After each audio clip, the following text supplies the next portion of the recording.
Kabajamtoota jaalatamtoota Kunistira Miidiyaa egaa keessummaa jabaa fi jaalatamaa marsaa lammaffaa abbaa doolaa wajjin turka waliin taasisaa jirru egaa amma jalqaba. Turtiin keessan ammas nu wajjin haa ta'uun immoo affeera keenya gamanaatiin turtii gaarii qabadha.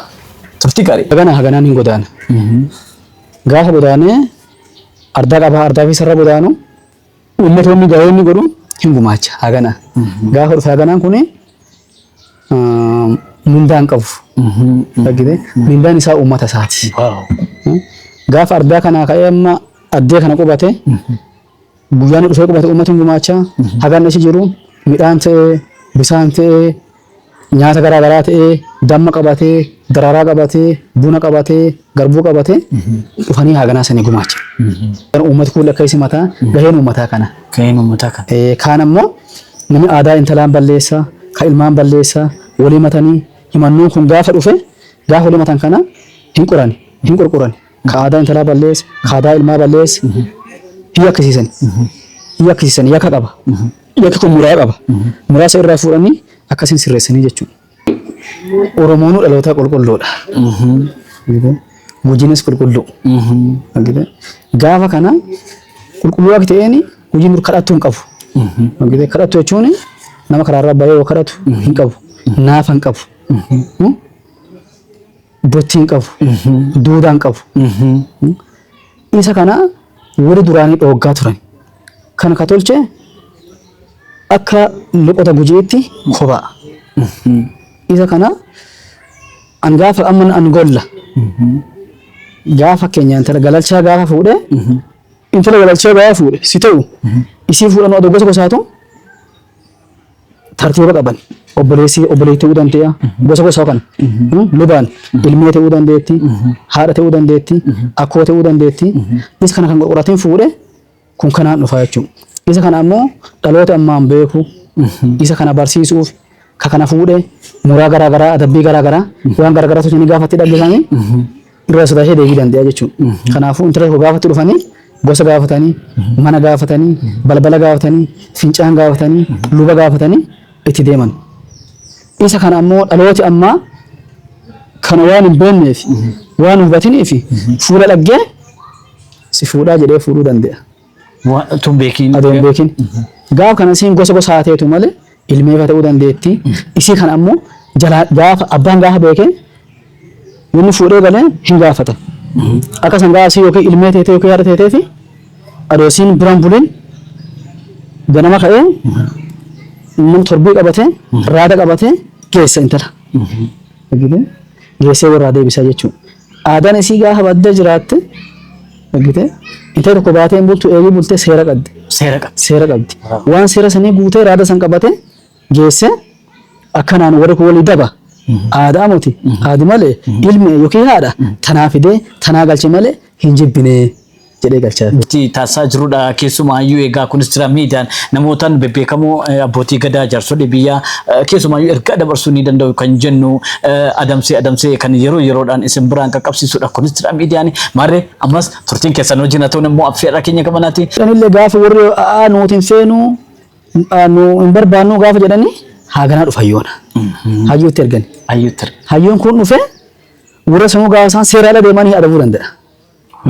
Kun aadaa tanaa didanii tanaa dhabana jedhani. Nama ammoo gaafa wal fuudhe kophaadhaan hin horanii malee sanyii isaanii dhumarra hin citti. Yoo kana yoona naafi dhalata. Duudaan dhalata. Duudaa jechuun nama afaan duudaa qofaa miti. Gujiini gaafa illee babal'aadha. Addeessi ati kana dheehim. Babal'aan sun gaafa dhalate ati namaa hin dhaggita dubbii hin beeku gowwaa jechuudha. Kana fatti dhalata jechuudha. Kana dhoggiisaaf ammoo kahee kana taphatan. Yoo ammaa kana maan seeta akka durii sanii miti. Gaafa durii gadaan gaafa bahee ardaa jilaa gaafa asii uraagaa godaane maatii keessa ta'uu danda'a. Gaasa ammoo hagan ni galu asii dhogite asii waan jiraamaa godhanii miiraan itti ergan. Ammaan kana biyyi teknooloojiin guddatteetti. Konkolaataan hin jira, wanni garaa garaa hin jira, dhaqanii fiduu danda'an. Kaani ammoo sooshaal miidiyaan hin jira. Dhogite dargaggeessi waan ta'uu qabu. Hayyoo itti maxxanii guddaa itti hiiqee hafaa itti hiiqee nama haaganaa itti hiiqee abbaa gadaa itti hiiqee adoorraa dheetini warraa baratuu qaba. Karraa barate kana barsiisuu qaba. Amma ka barnootaatti kennamee baratamuu jira. inni baratamu kuni warri barsiisu kunu warra ilaan aggeemoti akka dhageetti tiyoori mamaan jedhan tiyoori akka saammoo warra dhageetti akka dhageetti seenaa barsiisan malee nama dhufee qaamaan dhageen jiru nuti ammoo ani qaamaan ardaalee jira ardaa 370 fi jaa kan hunda gooroo naannessine ardaalee ardaalee gujii 376 ardaan gujiin qabu kan hundumaa irra naannanii jira itti jiru maran ka qeexalaatti jira ka bulanii dabalanu jira ka itti qeexalanii dabalanu jira ka bulanu jira ha guyyaa irra bulan murtaa'ee jira ka tokko bulanu jira muka itti qalan ardaa dhaqanii muka jala bulanu karaa godaananu nama godaansun guyyaa ardaa san qubataa waan jedhanu jira gisisan jedhamu kana hundaani waliin deeme jira deeman gaafa jedhani ardaa tokko irraa gara ardaa biraa gaggeessu yookiin godaanu haganaan hin jiran namni haganaa qabatuun jira fincaanii fiitiin godaanan warri godaanu kuni tartiiba fi eegate angafa maadhaa fi beeke tartiiba gaafuma hiriiraan godaanan amma walitti manii akka uummataa yaa'anu hiriiraan akkana deeman fiiloo galanii. Kabajamtoota jaallatamtoota keenya kunis Tira Miidiyaadha. Kunis Tira Miidiyaan egaa taateewwanii fi akkasumas immoo turtii adda addaa beektota hayyoota abbootii gadaa jaarsolee biyyaa fi keessumaayyuu ergaa dargaggootaaf ni dabarsu kan jennu torbeedhaan kan isin dabarsaa jirru kunis Tira Miidiyaadha. Ammas sotiin keessan wajjin ta'uun affeera keenya gamanaatiif tutti gaarii qabaadha. Ka ardaan jilaa kun hundi korman qabu. Nama asii kaanye egaa asirraa jalqabne haga gannaalee maatii keessa dhumne haga hokkuu kan hunda godaaneerra. Gannaalee gaa madda walaaboota as jechuudha. Isa godaanuu kana hunda jira jilisanii korma qalanii jiraatanu jira. Loon qalanii. Ka ammoo hin jilanne qeexalanii qofa dabaranu jira. Seera olaanaan gadaa. Gadaa kanattuu dubbata. Gadaan kun ammoo gaafa dubbatu ka gadaa kana dubbisutu jira. Yuuba. Yuuba dubbisa. Yuuba amma yuubi kun immoo dabarsee bakka yuubi hin jirretti ni dubbata. Hin dubbata bakka yuubi hin jirre hin dubbata gadaan hin dubbata. Nama amma guyyaa jilaa guyyaa gumii gaafa gumiin teettee baalli kennanu abbaan gadaa starkuma ijoolleetiin dubbatu. Dhagitee na barsiisaa jedha uuma beeku. Uuma fi beeku uuma fi ta'eeru na barsiisaa jedha. Guyyaan kun kan yuubaa qofa. Yuubaan dubbata. Yuuba seera qajeelchi jedhee gorsu yuuba. Bakka abbaa gadaa jirutti immoo bakka abbaan gadaa jirutti yoo amma sadarkaa eebbaatti yuubi gorsaa abbaa gadaa hateetu malee abbaa gadaa dura eebbichu. Dooma isa qabateera yuubi kunu adoo isaa karaa keettu yuuba sana bulchuu dandeenyu. Ilaa kana immoo akkamittiin nama isaa ta'u akkamittiin filatama? Kan filatu kuni fincaani. Fincaan jechuun roobaree qofii isaatti filata. Halchiis akkasi, moodan akkasi, dhalan akkasi, harmuuf akkasi.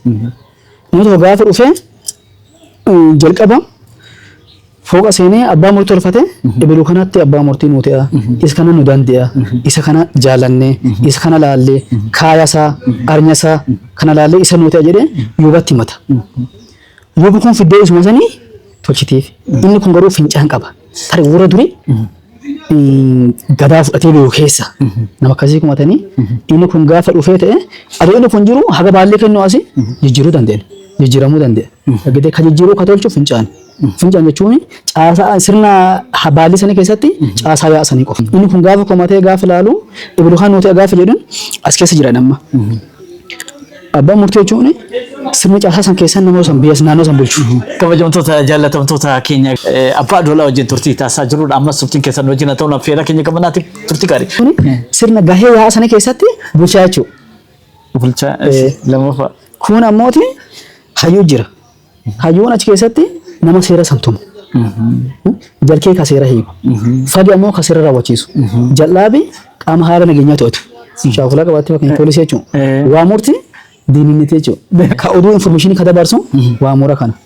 Dhagitee torbiin kun ammoo sadarkaa gareetti jechuudha. Sadarkaa gareetti. Caasa torban kanaan deemaa jechuudha. Ofii isaan deemu. Qofiin deemu. Dukkanaan hin deemu. Yoo mul'ata sidii asuma bula.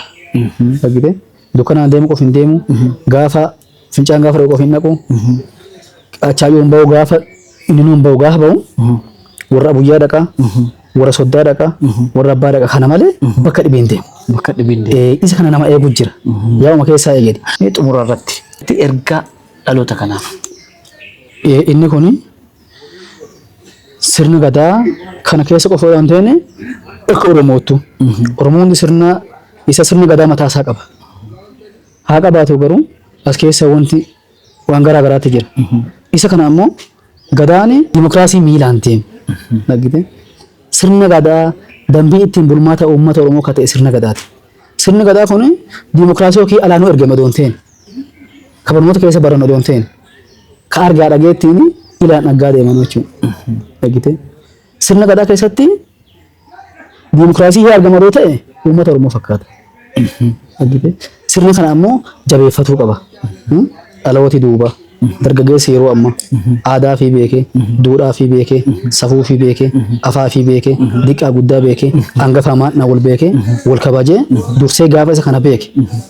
Gaafa kana tolche wanni waan illee sirraa'uu dandeetti jechuudha. Har'a ammoo bara nu dhageettii bara gadaan kun akkana mul'atin ka gadaan kun hacuucamee dhokatee gadaama ifa bahee miidiyaa garaagaraa dubbannu kana barbaadanii adamsaa fuudhaa dhaggite booji'aa turan. Abbaan gadaa kuu itti kola'e dhaggite kuu itti kola'e kuun baqate isa kana hunda eegee tissee utubee bara amma waaroon jirtu karoobni hin tuqne bara waaroo jaarrannee karoobni hin tuqne roobaan immoo tokko malee keessa bulaa jiru kana otoo hin ta'in abbootiin gadaa tanaan dura kadhee yookiin erbee jedhan erbee loonii gogaa loonii itti uffatte miila duwwaa ka kophee hin qabne ka uffata hin qabne utubdee dhoksitee asiin baache. Isa kanattuu deemee dhufee yuuniskoo galmaa'e. Sadarkaa yuunivarsiitii garaa garaatti kennamee baratamuu jira. Kana caalaa fooyyessuu qabna. Dhaggite isa kana caalaa utubuu qabna. Isa hacuuccaa garaa garaa keessa dhufee asiin bahe.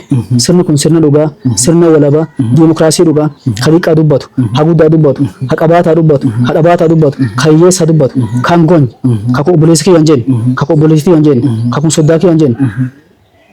Bakka fedhatu addee fedhee dhufee gaafa itti matanii ka dhugaa goru ka dhugaa buusu isa kana jabeeffatuu qaba dhalooti. Dhaloonni kun. Akka inni jabeeffatu diqqaa fi beeke, guddaa fi beeke. Diqqaa guddaa jechuun luba qofaanii miti. Dhalootaan hangafa maadhaa fi beekee wal kabaje. Jaalalli gaafa jiraate aadaa fi gaafa beeke sirna kanaan jabeeffataa jechuudha.